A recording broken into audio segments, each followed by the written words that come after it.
नयागढ़ जिलूर से आम सहित जोड़ी होती ये कार्यक्रम रे एवं समस्त जिलार जिलापाल और जिला स्तरीय समस्त अधिकारी विशेष कर कृषि अधिकारी माने मध्य जोड़ी होती मु आपण मानक समस्त को अभिनंदन और शुभेच्छा जनाऊँगी।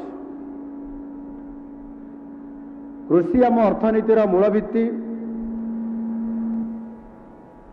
कृषि और कृषकर उन्नति रे आम राज्यर उन्नति साधारणतः भाव कृषि उपर ही निर्भर करिथाय।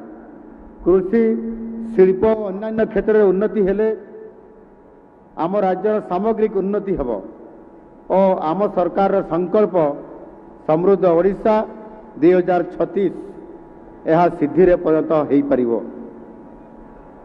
बंधुगण आम सरकार आसिबा परे राज्य में कृषि क्षेत्र में एक बड़ परिवर्तन देखुछि।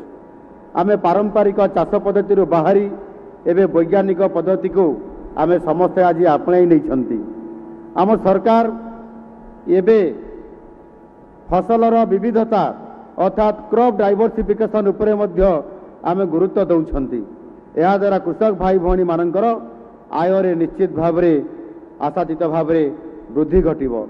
यही रूपांतरण आम कृषक भाई भौणी मानक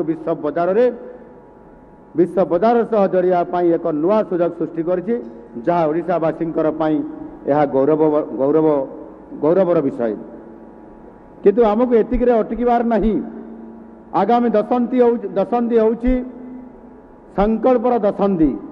आगामी 10 वर्ष होउछि आम पई एक संकल्पर ये दशंधि।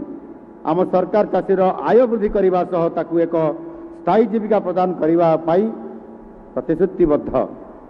आज पवित्र उत्सव से ही नूतन विकास यात्रा एक शुभारंभ बोली मोर दृढ़ ये विश्वास। मु कहवाई चाहे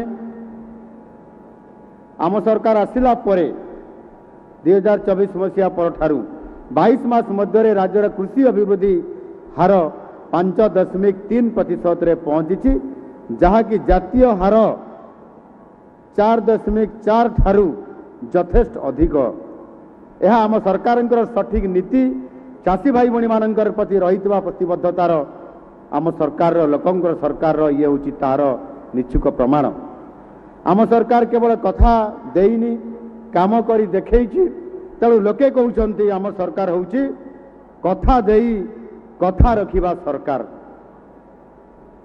चलित वर्ष राज्य में 150 लाख मेट्रिक टन रु अधिक खाद्यशस्य उत्पादन ही एक नुआ रेकर्ड आम ओडिशा सरकार ताकू नुआ रेकर्ड करि पारिछन्ति।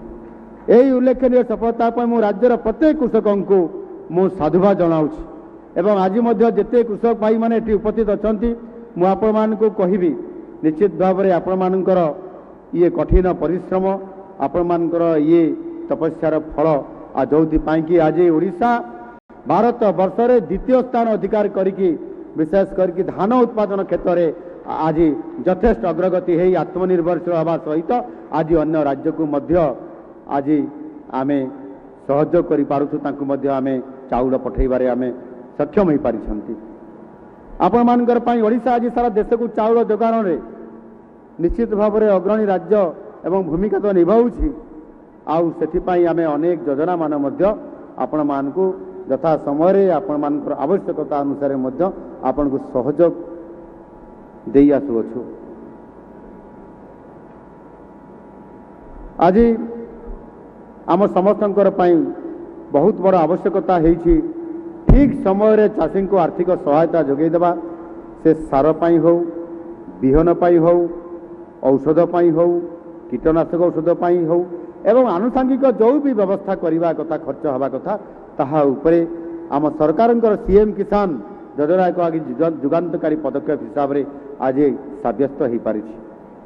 चाषी कूल को आर्थिक दृष्टि स्वावलंबी करने आम सरकार निजस्व संबल सीएम किसान भली कृषक कल्याणकारी योजना आज चाषी भाई मानकर आज लागू करिसेंती।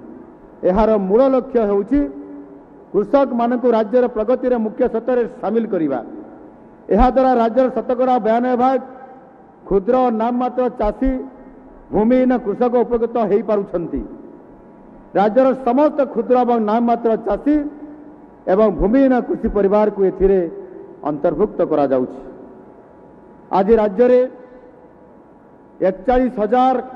41,24,241 जन क्षुद्र नाममात्र चाषी, 41,049 भूमिहीन कृषि परिवार, 3,000